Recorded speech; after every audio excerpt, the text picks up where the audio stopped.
संयुक्ता ही तू का कह रहल बाड़ू? विश्वास कर तू गलत समझ रहल बाड़ू। वो तोहरा के बचावे खातिर।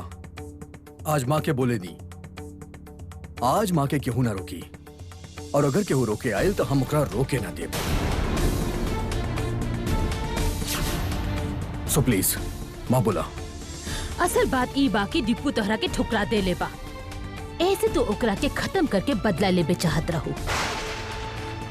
काहे बा ना?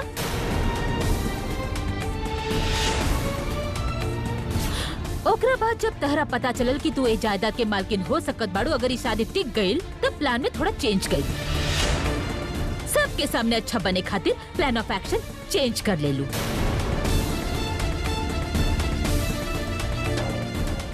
तहरा बहुत अच्छा तरह से पता रहे कि दीपू के हटावे के रास्ता में सिर्फ एक ही रुकावट बा, उ बानी हम।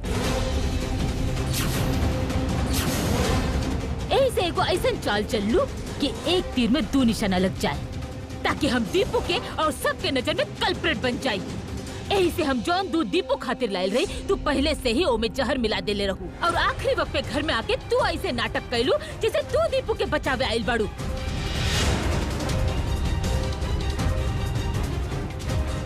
का हम कुछ गलत कहनी त्रिकाली?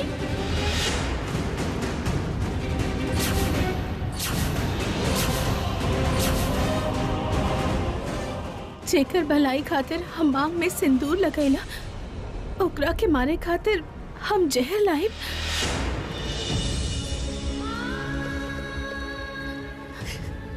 आप ऐसा सोचनी भी कैसे?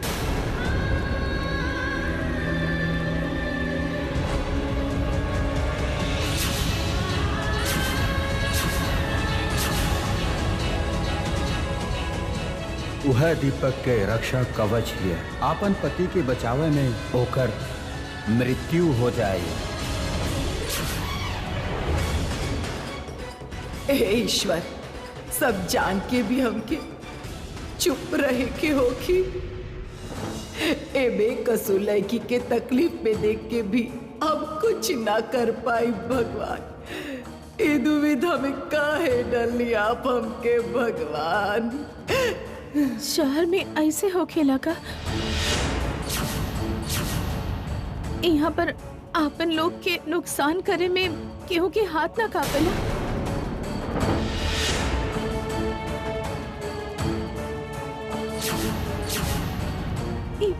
ई कभी हो सकेला का? आप कर पाए? आपन फायदा खातिर केहू आपन के जहर पिला पाए? जवाब दी।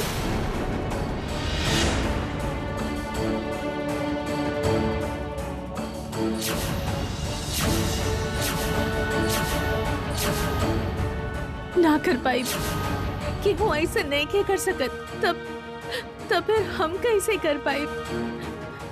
हमार विश्वास करी हम दीपक जी के जहर ना पिलैनी।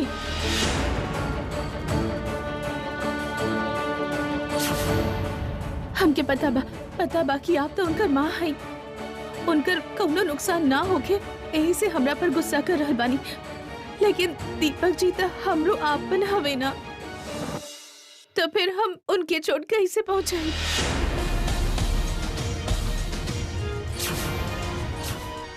ये बात तो सही बा, कबो केहू कौनो आपन के जान ले सकेला, लेकिन ये लड़की तो हमार केहू नहीं आ।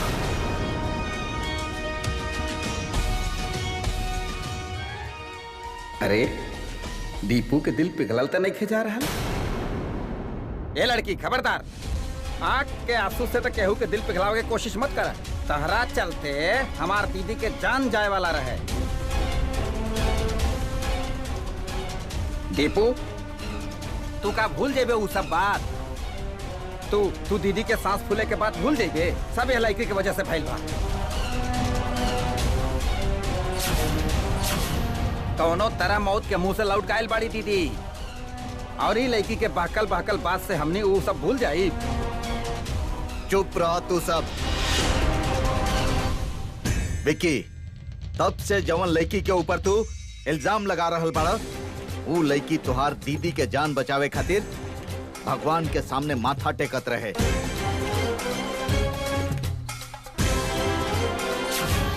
भगवान के चरण के फूल हमरा के देले रहे तो हर दीदी के माथा पर छुआवे खातिर।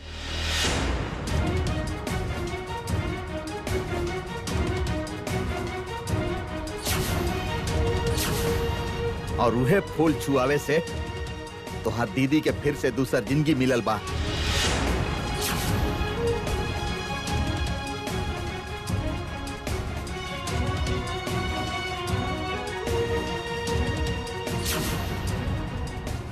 दीदी के सांस टूटे के बाद तोहनी के याद ही बाना, तब प्रसाद के फूल तोहार दीदी के माथा पर छुआवे से कैसे तोहार दीदी मौत के मुंह से वापस आ गई बाड़ी। वो बात तो जरूर याद होगी तू लोग के।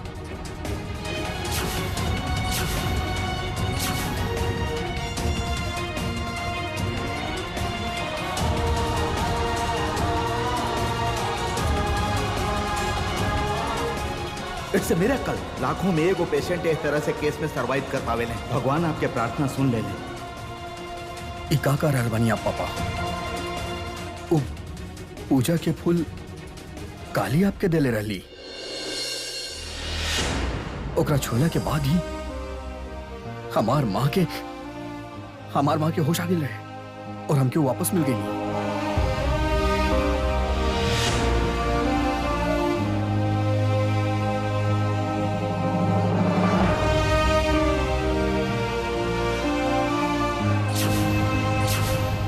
वो फूल हम तुहार माँ के पास पहुंचा पाई है खातिर वो लड़की अपन जान के जोखिम में डाल के देले रहे हमके।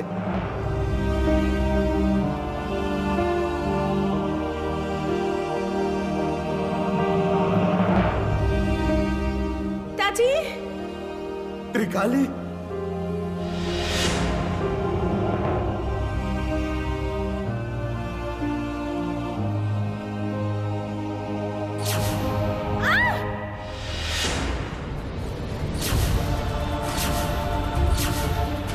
जेकरा खातिर आपन जान से ज्यादा कीमती दूसर के जान होखे, वो अपना साथे जहर ले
तू ही वो फूल माँ खातिर भेजले रहलू?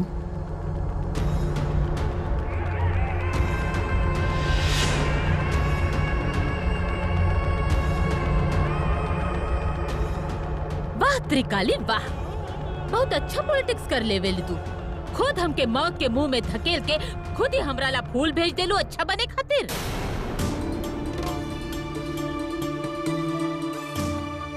ये आप का कह रहल बानी? एकदम सही बोल रहल बानी। और केहू समझे या ना समझे, तहारी अच्छा बने के नाटक हम अच्छा तरह से समझ गए बानी त्रिकाली। ये तहार चाल हम पहले खतरा में डाल देले, फिर ऐसा नाटक कैले कि तू ही ओकरा के ऊ खतरा से बचैलू। स्ट्रेटेजी अच्छा बा, ओमे कोनो डाउट नहीं खे, लेकिन बार बार यही अप्लाई करबू तो पकड़ा तो जैबू ही ना त्रिकाली।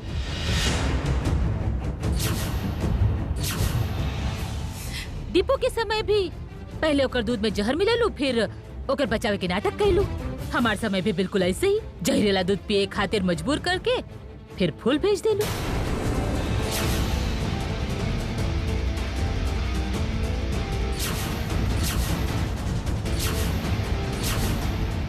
विश्वास करी, हम सच में इतना कुछ नहीं सोच ले।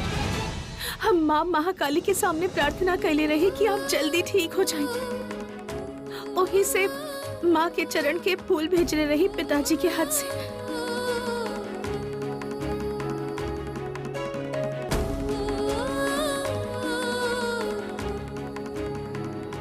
और तू भी कैसे लड़का बाड़े दीपू, फूल वाला बात पर तू विश्वास कर ले। आज के जमाने के लड़का होके तू विश्वास कर बाड़े ये सब फूल छुआ देवे से बीमारी ठीक हो जाला। लेकिन माँ, तब तहार हालत बहुत बिगड़ गई रहे, कोनो दवाई काम ना करत रहे। तहार हार्ट बीट, पल्स रेट सब कुछ डिटरमिनेट ना होत रहे। हमनी सब बहुत लाचार हो गई रहनी। मामा, हम अपना आंख से दिखले रहनी माँ। वो फूल के छुअला के बाद ही मिरेकल।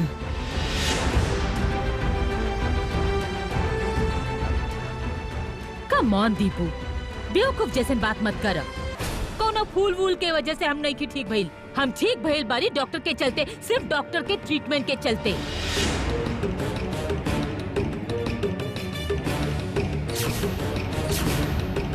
ना ना, आप जानत नहीं कि यही से बोल रहे बानी। माँ महाकाली के चरण के फूल में बहुत शक्ति होखेला, नामुमकिन भी मुमकिन हो सकेला। एक चुप रहा, जस्ट शट अप। हम ठीक भइल बानी सिर्फ ट्रीटमेंट के वजह से, डॉक्टर के अच्छा ट्रीटमेंट के चलते। एमे तहर या तहर महाकाली के कोनो हाथ नहीं थे।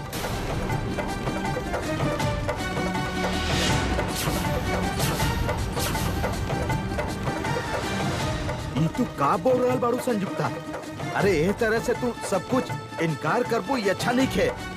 ये लड़की के विश्वास, भक्ति, ये सब के कोनो कीमत ही नहीं खे तोरा सामने। नहीं थे। एगो धोखेबाज लड़की के बात से सब भाग सकत बा, लेकिन हम नहीं खी भाग सकत।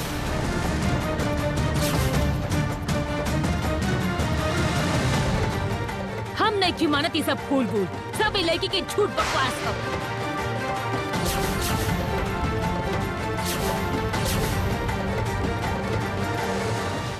कृपा करके ऐसा मत कही।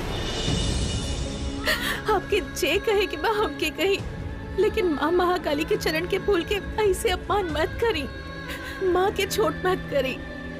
माँ चाहत बाड़ी यही से आप ठीक बानी। माँ ना चाहती तब कुछ ना होके। माँ चाहली यही से दीपक जी जहर ना पियले। माँ चाहती यही से दीपक जी की गाड़ी की कौन बर्ड एक्सीडेंट ना भइल। माँ चाहली यही से दीपक जी के भाई पानी में डूब ना गईले। माँ चाहली यही से हम जहर के बोतल पहचान गईनी।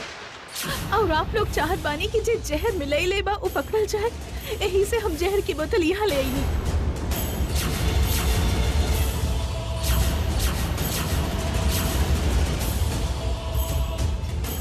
माँ चाली ऐसे तू जहर के बोतल पहचान गईलू, इहे बोललू ना तू?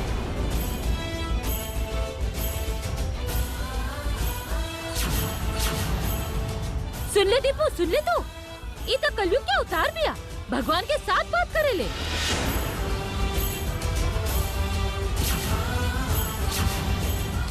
उहे तो देख रहल बानी माँ। हम साफ सुननी कि महाकाली के वजह से ई जहर के बोतल पहचान ली। तई कौना तरह से भइल हमके समझेबू?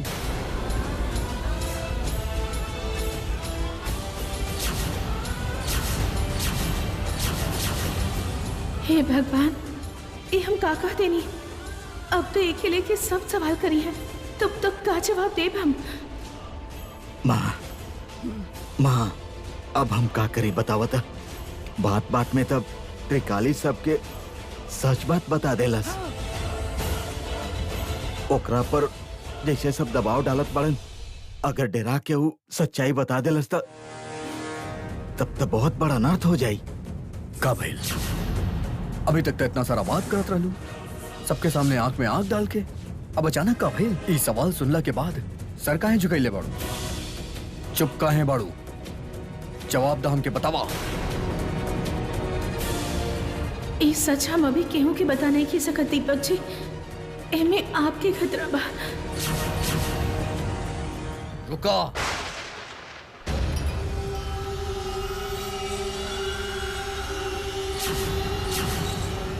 जवाब देले बिना तू यहां से ना जा पाईबू।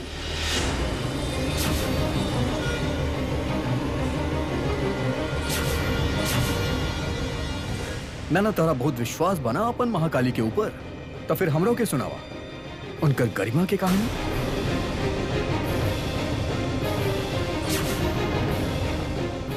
हम भी तो सुनी कि माँ महाकाली तोहार मदद कैसे कही इस जहर के बोतल पहुंचाने में। तू चुप काहे बाड़ू, बतावा, जवाब दा।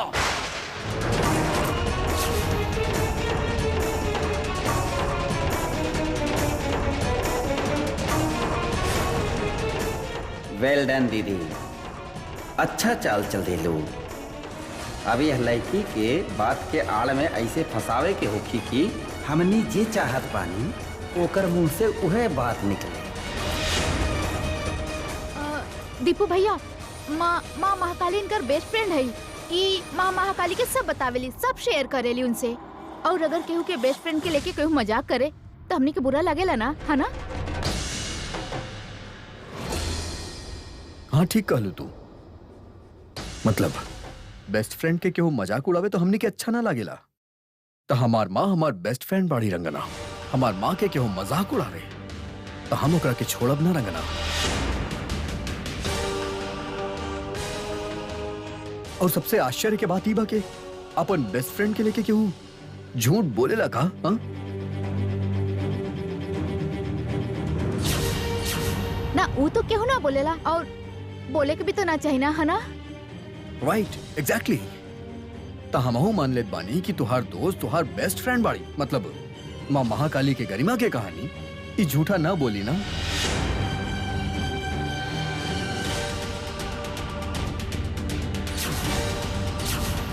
अगर ई झूठा कहानी नहीं खे बोलत तो सबके सामने कहे मैं ऐतराज का बा एकरा। हमनी तो तब से जाने चाहत बानी कि इनकर महाकाली माँ इनकर बोतल पहचानला में मदद कैसे कही। अच्छा त्रिकाली, माँ महाकाली आसमान से तारा सामने आई लली? अच्छा सॉरी, मतलब तारा सामने प्रकट भई लली, या फिर तोहरा से बोलनी कि ई बोतल उहे जहर के बोतल बा और उ तोहरा घर में मिलल रहे और कहली कि जाके तू लोग के दिखा दा, ये है ना?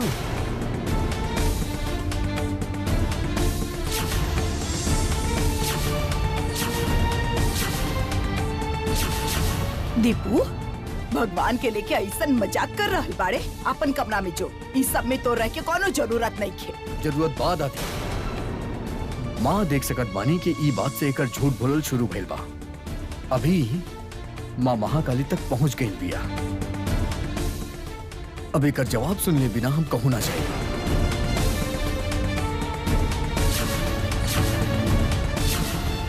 एके बोले की ही पड़ी दादी कि माँ महाकाली एकर ई बोतल पहचानना में कैसे मदद कैली। जवाब दा त्रिकाली, हम जौन पूछा तानी ओकर जवाब दा। बोला। सहेली, तू चुप काहे बाड़ू? बता देना जौन सच बा। देखत नहीं खूब भैया तरह का गलत समझता रे। ना ना, ये कैसे कही? कुछ बोले खातिर तो एकरा के मनगढ़ंत कहानी बनावे के पड़ी। ई प्लान तो नहीं के कहले रही, काहे के बनावे में तो समय लागी ना। ठीक कहला तू बड़े भैया, एकरा अंदाजा भी ना रहे कि यह तरह फंस जाई लड़की। तू यहाँ हमनी सबके समय बर्बाद कर रहा बाड़ू त्रिकाली। टीपू काहे तू ओकरा के इस तरह से परेशान करत बाड़ा? शायद गलती से एक मिनट पापा, हम बार बार देखेली कि जब ये लड़की कोनो अजीब बात करेली तो आप एकर सपोर्ट करेली ना। आप काहे एकरा बचावे की कोशिश कर रहल बानी ना? एकरा साथे आपके कोनो स्वार्थ जुड़ल बा का? हमके साफ साफ बताई बा प्लीज, हमहू जाने चाहत बानी। टीपू, तू इस तरह से हमके बोलला? पापा हम का करें? आप हमके ये सब बोले खातिर मजबूर कर देले बानी। हमरा वजह से आप अपन पापा के गलत मत समझे। हमरा वजह से आप लोगन के साथ हम अपन लोग के साथे मनमानी कर रहल बानी, और तू तो यह चाहत रहलू ना। तहारी मजा आज हम एजे खत्म कर देबा। बतावा कि तोहार माँ महाकाली कैसे बोतल के बतैली। अगर तू ना बता पाइबू तो आज तोरा महाकाली भी तोरा ना बचा पाई। बतावा, हमके जवाब दा।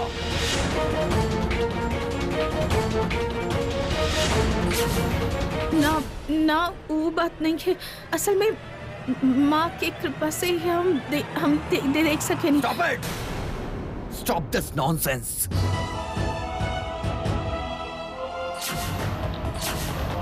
दादी, आप हमसे बोलत रहनी ना कि हम भगवान के लेके सवाल करता नहीं, और ई का करत दिया।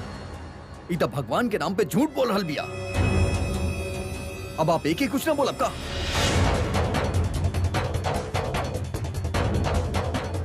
हाँ मौसी जी, हम बोलेला मजबूर हो रहल बानी कि आप जौन तरह से लड़की से सवाल करेला आज आप उनकी कर रहा। आप एक बार भी एकरा से पूछलू ना।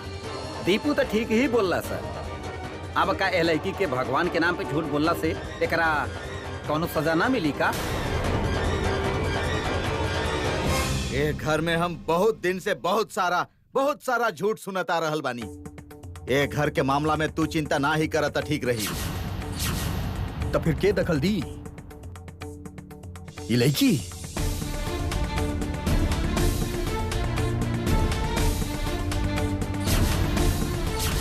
जब भगवान के नाम पे लोग के भड़कावेली, झूठी धोखेबाज।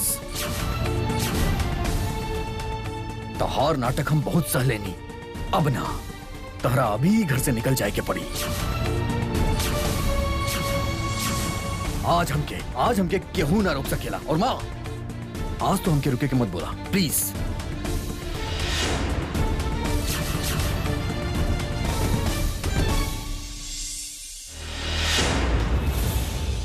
चला यहां से।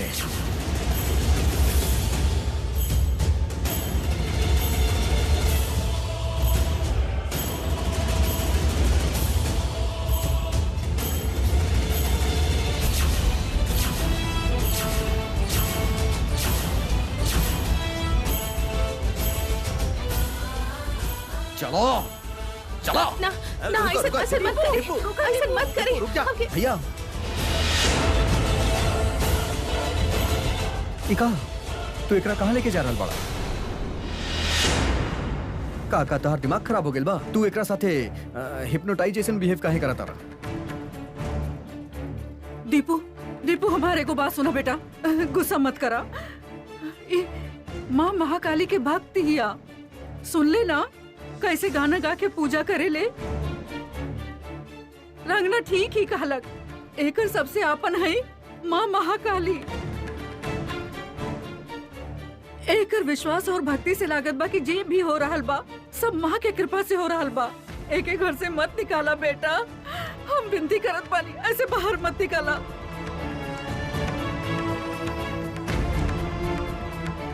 ई का कर रहल बानी आप भैया?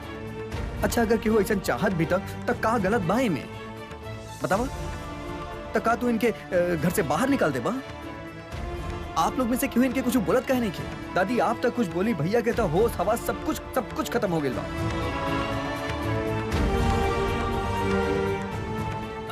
हम ओके मत रोका माँ, आज मत रोका। ओके, ए लड़की के जान बचावे खातिर सिर्फ एक के गो रास्ता बा। ए घर से एकर निकल गई। ओके मत रोका माँ। कृपा करके हमके घर से मत निकाली दीपक जी।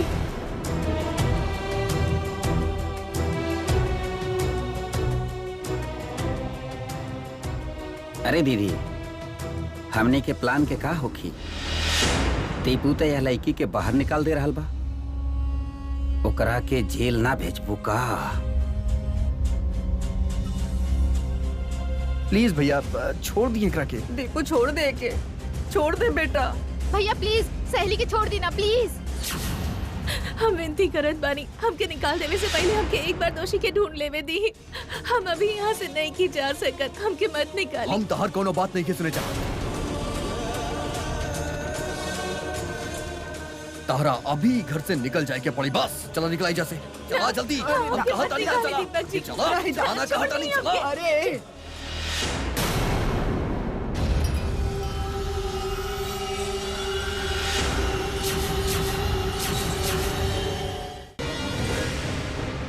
अब देख हमार खेल।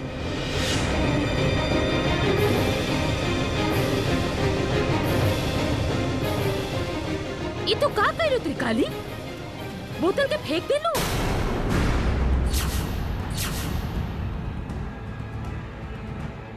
ना वो फेंकली ना, ओकरा हाथ से गिर गई, हम देखनी। गिर गई? ऐसे ही गिर गई? ये फेंकल चाहला कि ऐसे गिर गई? अच्छा तू सबके आँख पे पट्टी बांधल बा का? अभी तक ये समझ नहीं के रहल कि काहे ये बोतल फेंक देलक, ताकि सारा सबूत मिट जाए।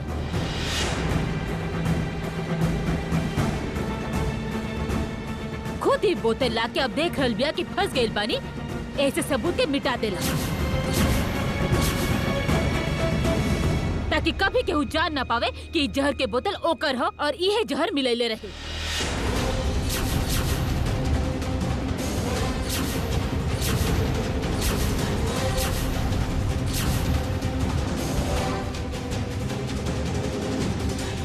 लेकिन हमरा साथ ही चालाकी करके कौनो फायदा नहीं के त्रिकाली। इतना आसानी से हम तोहरा के ना छोड़ब। जौन जम तू कैले बड़ू ओकर सजा तोहरे मिली। दीपू छोड़ दे एकरा। एकरा के छोड़ दी? मतलब इतना सब होला के बाद भी हम एकरा छोड़ दी? हाँ, इतना सब कुछ होगला के बाद भी हम एकरा के छोड़ रह बानी। ई मत सोचा कि हम एकरा के यहाँ रह दे। निकले के ते के पड़ी ही एक घर से, लेकिन तू एके मत निकाला। एके निकाली पुलिस।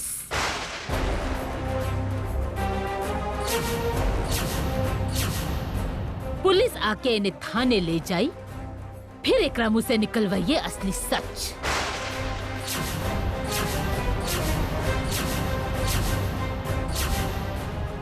पुलिस? तू पुलिस के बोलोले बाड़ू संयुक्ता? हाँ, हम बुलैले बानी।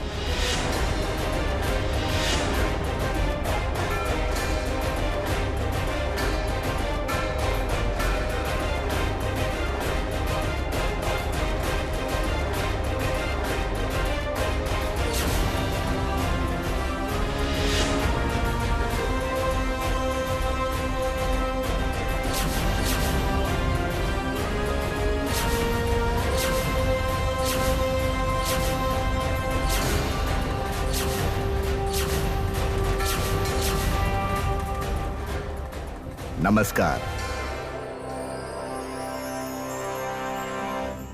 इंस्पेक्टर तरुण कर्माकर। नमस्ते सर। नमस्ते।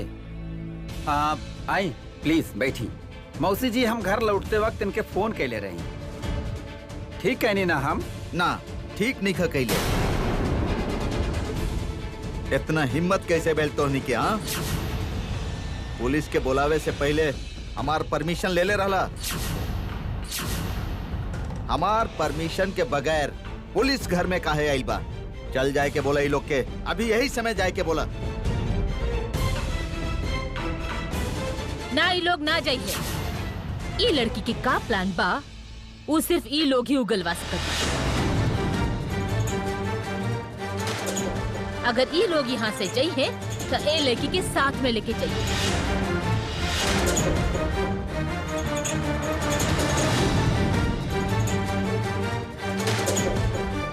ई का कह रहल बाड़ू तू?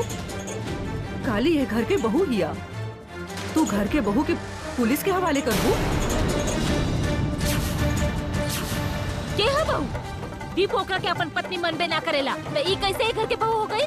ई एक घर के बहू ना हिया, ई दुश्मन हिया।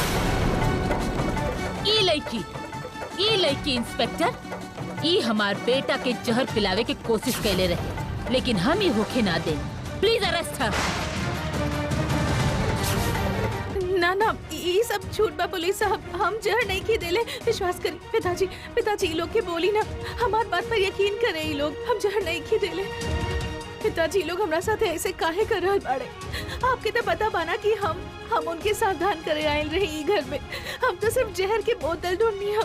हम तो कभी इनकी चोट पहुंचावल ना चाहनी, तो फिर ये लोग काहे हमरा पे इल्जाम लगा रहल बाड़े? पिताजी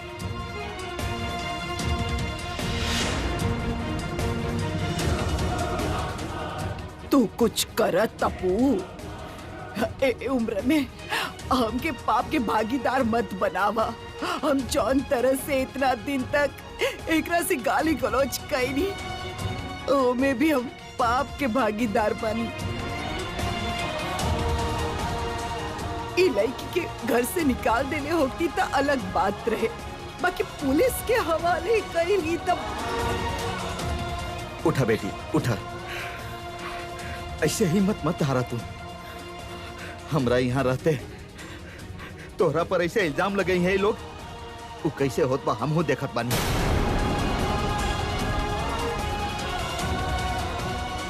ऑफिसर सॉरी, आप लोग के गलती से यहाँ बुला लिहल गइल बा। ई त हमनी के घर में मामूली गलतफहमी के वजह से हो गइल बा। केहू के अरेस्ट करे की जरूरत नहीं है, ई त हमने खुदे मिल के हैंडल कर ले।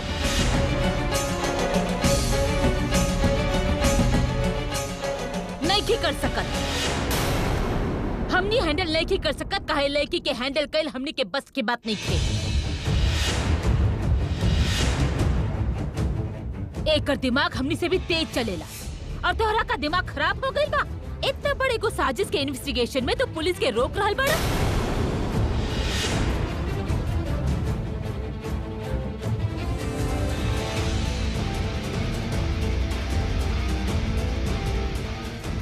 संयुक्ता,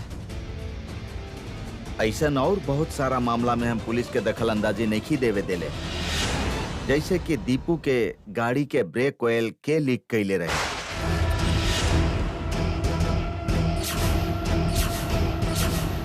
दीपू के गाड़ी के टायर के खोल के छोड़ ले रहे। ऐसन बहुत सारा बात बा। ऐसन बहुत सारा सवाल के जवाब ढूंढे खातिर पुलिस के इन्वॉल्व करके इन्वेस्टिगेशन कई चाहत रहे हमके, लेकिन हम ना कहनी। ऐसे अब हम जे कह रहल बानी उहो होखी ही। त्रिकाली के केहू अरेस्ट ना करी। अरे आप लोग तो खुद ही डिसीजन ले रहल बानी, केकरा के अरेस्ट करे के बा और केकरा के ना, वो हमनी पर छोड़ दी ना। आप लोग के जौन शिकायत बाऊ पहले हमनी के बताई। लड़की के बिया ये जहर कहे देलस और कोनो सबूत बा का कि यह जहर देले बिया? सबूत बा, उ टूटल बोतल ऑफिसर। ओमें जहर रहे, ये खुद ही कहलक हिया। लेकिन जैसे ही एकरा पता चलल कि हम समझ गए नहीं कि दीपू के जहर पिलाले पिया, वैसे ही बोतल के तोड़ देला। बोतल तो एक कमरा से ही मिलल रहे। ना मिलल ना रहे, हम ढूंढ के निकल रहे। अच्छा आप ही कहीं पुलिस साहब, अगर हम जहर दे के छुपा के रखती तो हम ढूंढ के सबके सामने लाई थी।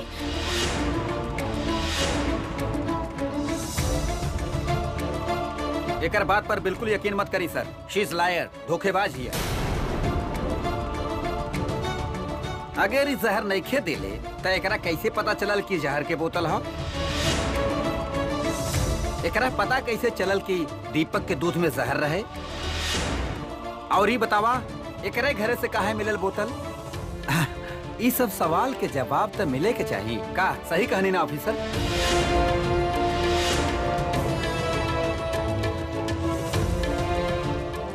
हम तो ये बोतल घर की सीढ़ी से गिरत देख ले रही। एकर मतलब ये बोतल घर के दूसरा मंजिल पर रहे तो ये बाहर कैसे आयल?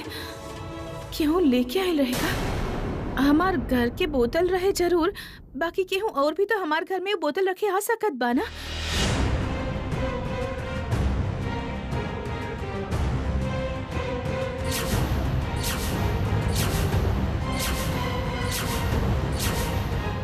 हाँ तू ठीक बोलू, तू बिल्कुल ठीक बोलू काली। ऐसे ने भइल होती। इंस्पेक्टर केहू एकरा के फसावल चाहत बा, आपन गलती के इल्जाम एकरा ऊपर डालल चाहत बा।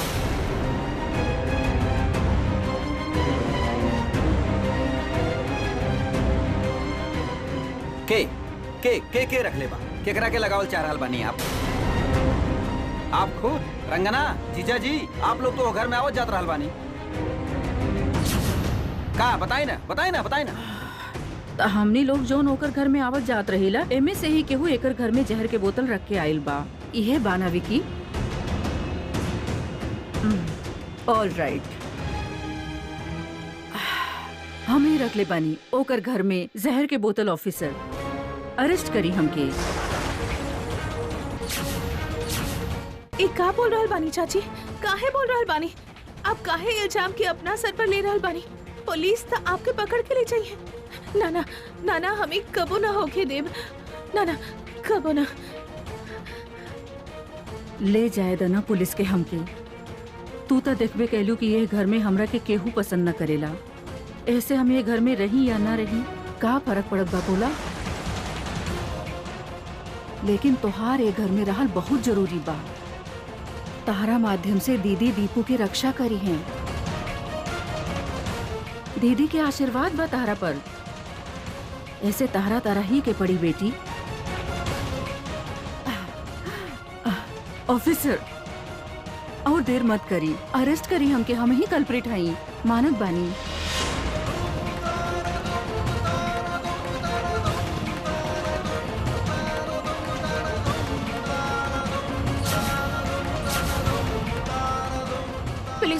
पुलिस साहब आप विश्वास करी, चाची जी कुछ नहीं की कैले।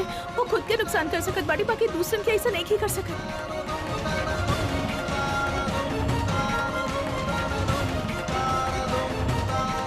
देखी हम बता देता नहीं। चाची जी के अरेस्ट करब ना तो हमके भी अरेस्ट करे के पड़ी। हम तो बनैले रही जहर, बताई ना माँ।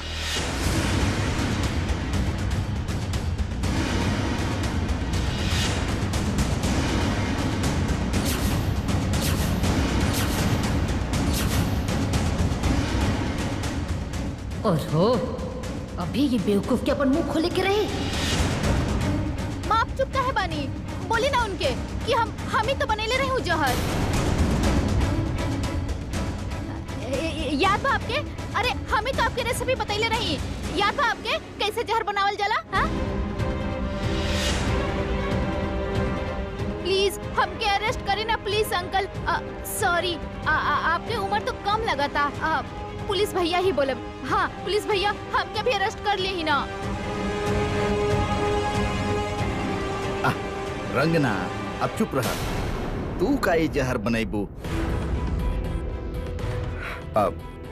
ऑफिसर अब हमहू त्रिकाली के कमरा में गई रहनी। अब एक बार ना बहुत बार। अगर आपके हमरा पर भी शक बा तो हमके भी अरेस्ट कर सकत बानी।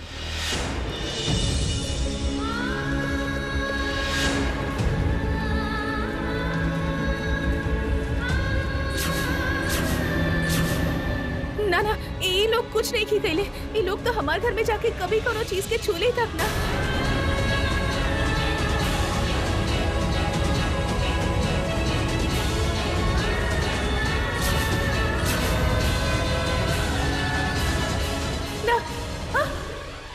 ना हमार विश्वास करी।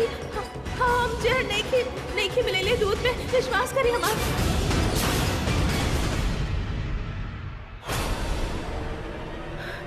मामा जी आप अब सबके नाम बोल रहे बानी, आपन नाम काहे नहीं की बोल रहे? आप भी तो गए रही हमारे घर में।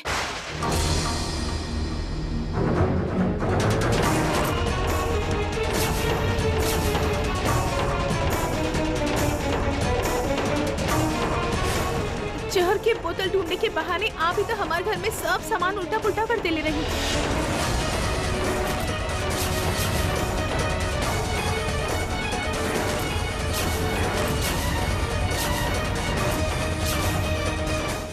हाँ हाँ सही बात। विकी कहता हम खुदे देख ले रहनी।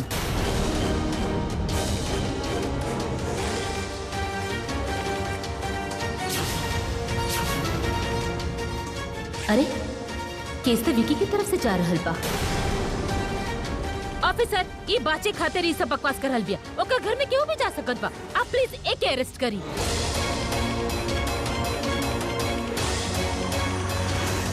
ना मैडम, ये केस इतना आसान नहीं है।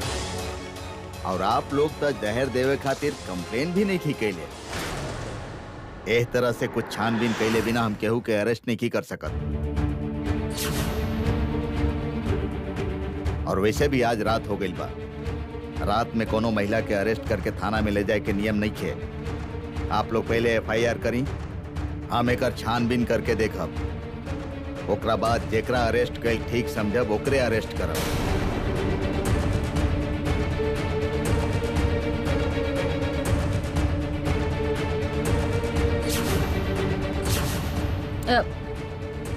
छानबीन?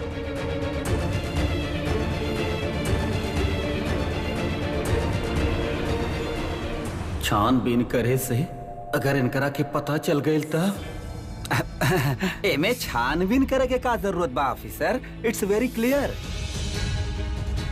पानी के तरह साफ बा, ई लड़की ही कल्प्रिट बिया, यह सब कुछ कैले दिया। आपके बात मान के अगर हम छानबीन करी तो हमरा बजाय वर्दी आपके पहने के चाहे बा ना। हमरा के कानून सिखावे के कोशिश मत करी।